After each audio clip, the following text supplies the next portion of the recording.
नमस्कार, स्वागत है एक बार फिर से आप सभी का आपके अपने चैनल हनुमान सेवा परिवार में। आशा करते हैं प्रभु श्री हनुमान जी और परम पूज्य गुरुदेव बाबा नीम करोड़ी महाराज जी आप सभी भक्तजनों पर असीम कृपा सदैव बनाए रखें।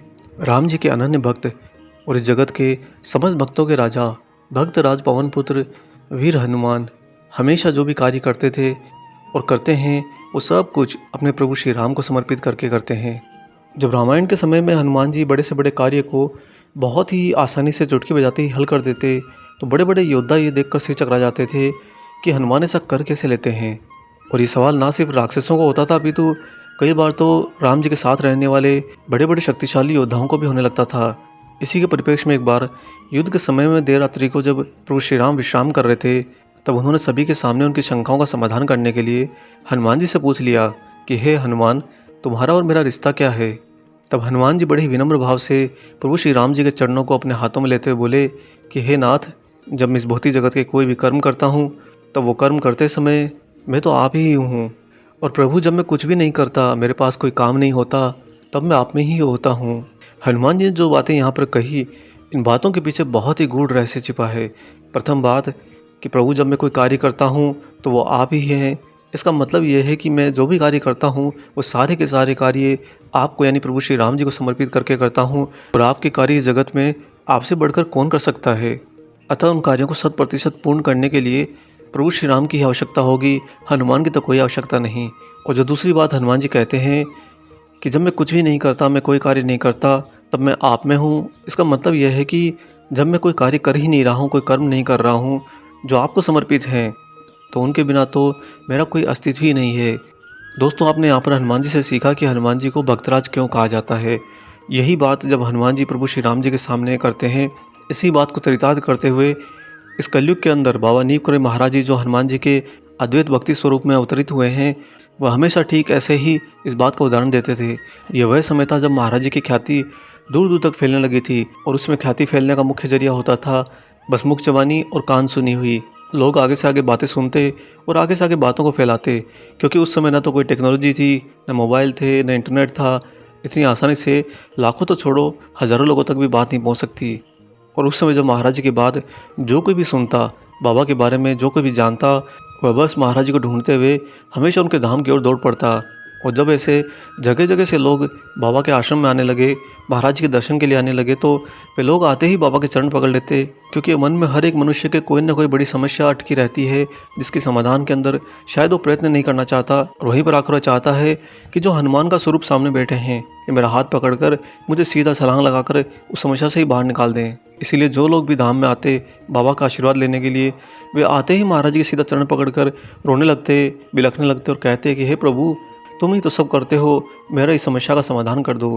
महाराज उनके सिर पर बार बार चपत लगाते, क्योंकि बाबा तो ये भी नहीं चाहते थे कि लोग आकर उनके चरण छुएं, उन्हें भगवान माने। महाराज जी हमेशा उनके सिर पर चपत लगाते हुए उन्हें पीछे करते हुए कहते कि जाओ, मैं तो कुछ नहीं करता, क्यों तंग करते हो। तब कोई भक्ति रस में डूबे भक्त तो यह तक कह देते कि प्रभु, आप तो हनुमान हैं, आप नहीं करेंगे तो कौन करेगा।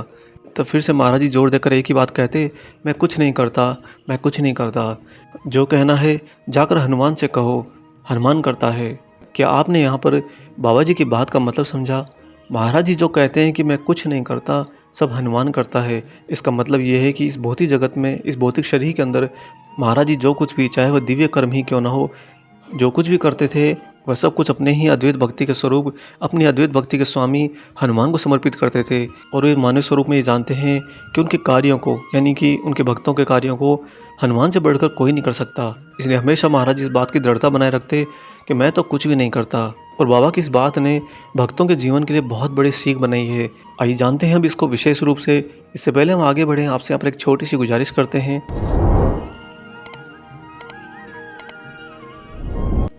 आइए दोस्तों, अब जानते हैं कि बाबा ऐसा क्यों करते थे। जो भी भक्त महाराज जी को जाते हैं, हनुमान जी को जाते हैं, हनुमान जी की पूजा करते हैं, उन्हें मानते हैं, उन सभी भक्तों के लिए महाराज जी ने एक ही वाक्य के अंदर बाबा की करी गई भक्ति का सार दे दिया है। जब आप हनुमान जी को जाते हैं और हनुमान जी को मानते हैं, तो एक भक्त का यह परम कर्तव्य भी बनता है कि वो अपने सारे के सारे कर्म अपने गुरु, अपने ईश्वर को समर्पित करें, बजाय कि उनसे बस मांगते रहने के लिए। आपने देखा होगा कि किसी को अगर पता चलता है कि महाराज जी कौन है, बाबा नीम करोली कौन है, तो तुरंत उस मनुष्य को अपने जीवन में उस समय चल रही समस्या का ध्यान आता है और उसे ख्याल आता है कि अरे बाबा अगर इतनी चमत्कारी है तो मेरी समस्या का समाधान तो मुझे मिल जाएगा, और इसी क्रम में वह महाराज जी की ओर दौड़ा चला जाता है। परंतु क्या ये वास्तव में भक्ति है? नहीं दोस्तों, भक्ति कभी नहीं ये सिखाती कि आप अपने स्वामी से कुछ आधिपत्य ग्रहण करें। भक्ति तो वह संबंध है जो बनाया जाता है और निभाया जाता है, ना कि अपने ही इष्ट, अपने गुरु से लेन देन किया जाता है। कई बार तो न चाहते हुए भी हमारे जीवन में कष्ट आते हैं, और कई बार तो हम अच्छे कर्म करते हैं तब भी हमें संकटों का सामना करना पड़ता है। इनका क्या होगा? इसका बहुत ही आसान उपाय है। आप जो कोई भी कर्म करते हैं, चाहे वो कर्म आगे जाकर सफल होता है, आधा अधूरा रह जाता है या पूर्ण रूप से विफल हो जाता है, आप उन कर्मों के परिणाम के आधिपत्य की ओर मत जाइए। आप कर्म करने से पहले ही उस पूरे कर्म की दिशा को और उस कर्म को और उसके परिणाम को, इन तीनों को अपने गुरु, अपने ईश्वर को समर्पित कर दीजिए और अपने अंतरात्मा में एक बात का दृढ़ विश्वास रखिए कि मैं जो कुछ भी कर रहा हूँ यह मेरे प्रभु कर रहे हैं, मैं तो कुछ नहीं करता। अगर कर्म का विचार आते ही और कर्म के प्रारंभ होने से पहले ये दृढ़ता आपके अंदर आने लगेगी तो यकीन करिए दोस्तों, ऐसा कोई दिवस नहीं जब सूर्योदय से लेकर सूर्यास्त तक एक भी कर्म आपको परेशान करता हो। ऐसा कभी हो ही नहीं सकता। जो कार्य, जो कर्म आप अपने गुरु को समर्पित करके करते हैं, अपने ईश्वर को समर्पित करके करते हैं, वो कर्म अब आपके नहीं अपितु आपके ईश्वर की जिम्मेदारी में आ जाते हैं। और आप भी ये बात भली भांति जानते हैं कि जो कर्म आप कर रहे हैं उस कर्म को अगर आपके ईश्वर ने किया, आपके गुरु ने किया, तो उनसे बढ़कर तो कोई भी पूर्ण कर ही नहीं सकता। और जब उनसे बढ़कर कोई भी उन कार्यों को सुचारू रूप से पूर्ण कर ही नहीं सकता, तो फिर तो हो गया आपके जीवन की सारी समस्याओं का समाधान। क्या आप जानते हैं इस छोटी सी बात के पीछे कितना बड़ा गूढ़ रहस्य छिपा है? जब आप इस दृढ़ता को अपना नियम बना लेंगे, अपने जीवन का मूल आधार बना लेंगे, तब आप पाएंगे कि अब आपको भक्ति का वास्तविक रस मिलने लगा है। क्यों? क्योंकि आप अपने ईश्वर को, अपने गुरु को अपने अंदर पूर्ण रूप से ग्रहण कर लेते हैं और उनकी अद्वैत भक्ति में आ जाते हैं, जो कि ठीक बिल्कुल वैसे ही जैसे हनुमान जी प्रभु श्री राम जी की भक्ति करते हैं। और यह भक्ति का कितना आसान तरीका है, हम स्वयं इस बात की दृढ़ता आपको देते हैं। और ये हमारा निजी अनुभव भी है कि हमने प्रभु श्री राम और महाराज जी के आशीर्वाद को अनुभव किया है।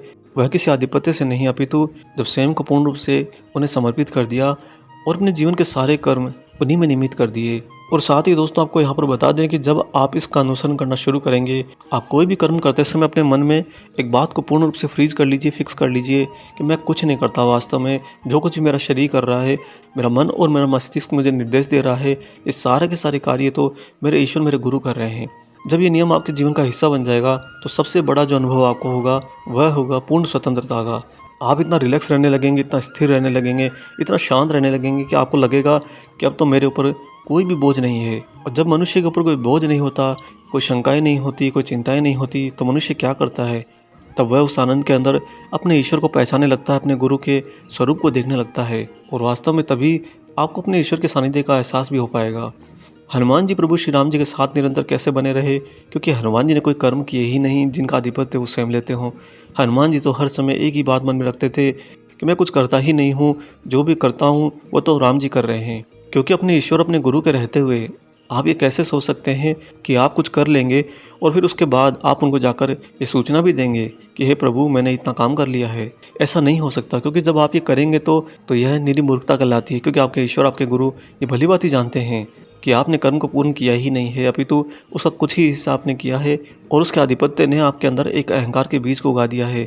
और इसी बीज को उगने से पहले ही आपको अपने जीवन के अंदर नियम बना लेना है कि दिन हो या रात, सोते जागते, उठते बैठते, आप जो कुछ भी कर रहे हैं सब कुछ आपके ईश्वर कर रहे हैं, आपके गुरु कर रहे हैं, उनके अलावा आप कुछ नहीं कर रहे हैं। आज का दिन मंगलवार है, प्रभु श्री हनुमान जी हमारे प्यारे बाबा महाराज जी का दिन है। आज से इस बात का निर्णय ले लीजिए और अपनी आत्मा को इस बात की गहराई दे दीजिए कि अब मैं कुछ नहीं करता। जो भी होता है, जो भी होएगा, जो होने जा रहा है और जो कर रहा हूँ, ये सब कुछ मेरे ईश्वर, मेरे प्रभु, मेरे गुरु वही कर रहे हैं। अब दोस्तों, हो सकता है कि आपके मन में ये ख्याल आए कि ऐसा कर कर मनुष्य कहीं आलसी ना हो जाए। नहीं दोस्तों, जो मनुष्य अगर आलसी हो जाते हैं, इसका मतलब उन्होंने अपने पूरे कार्य ईश्वर को समर्पित नहीं किए हैं। उन्होंने कुछ चुनिंदा कार्य अपने ईश्वर को समर्पित किए हैं, बाकी कार्य से डरकर खुद को बिठा लिया है, या फिर बाकी के कर्मों को, उन कर्मों की आड़ लेते हुए ज़बरदस्ती अपने ईश्वर पर थोप दिया है, अपने गुरु पर थोप दिया है। अगर मनुष्य यह करता है तभी जाकर उस मनुष्य के जीवन में आलस्य का प्रवेश होता है। क्योंकि आप हनुमान जी को देखिए, कोई भी कार्य करना हो अगले ही क्षण खड़े हो जाते हैं। एक क्षण का सोवा हिस्सा भी वह व्यर्थ नहीं करते। ऐसा वह इसलिए करते हैं क्योंकि वह जानते हैं कि ये कार्य तो मेरे प्रभु श्री राम कर रहे हैं।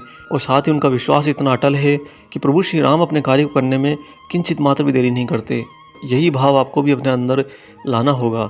जब आप कर्म करें तो आपको ज़रा भी समय व्यर्थ नहीं करना है, क्योंकि आप ये भली भांति जानते हैं कि आपके हनुमान, आपके बाबा नीम करोड़ी महाराज जी किसी भी कर्म को करने में एक क्षण की भी देरी नहीं करते। फिर आप देखेंगे कि आपके जीवन के अंदर आपके सारे कर्म आपके सबसे बड़े मित्र बन जाते हैं। और हम तो ये कहेंगे कि मित्र ही नहीं अपितु वो सब आपके गुरु भाई बन जाते हैं। यानी कि जिस भाव से आप अपने गुरु, अपने ईश्वर की भक्ति कर रहे हैं, बिल्कुल ठीक उसी भाव से आपके कर्म भी आपके गुरु और आपके ईश्वर की भक्ति करेंगे।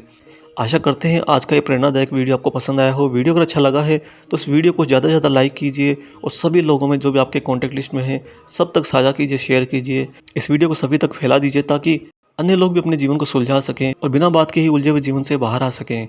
मिलेंगे बहुत जल्दी एक और ऐसे अलौकिक अंग के साथ। तब तक अपना और अपने माता पिता का संपूर्ण ख्याल रखिए और परम प्रभु श्री राम जी का निरंतर गुणगान करते हुए बाबा हनुमान और बाबा नीम करोड़ी महाराज जी की निस्वार्थ होकर सेवा करते रहिए। जय सिया राम।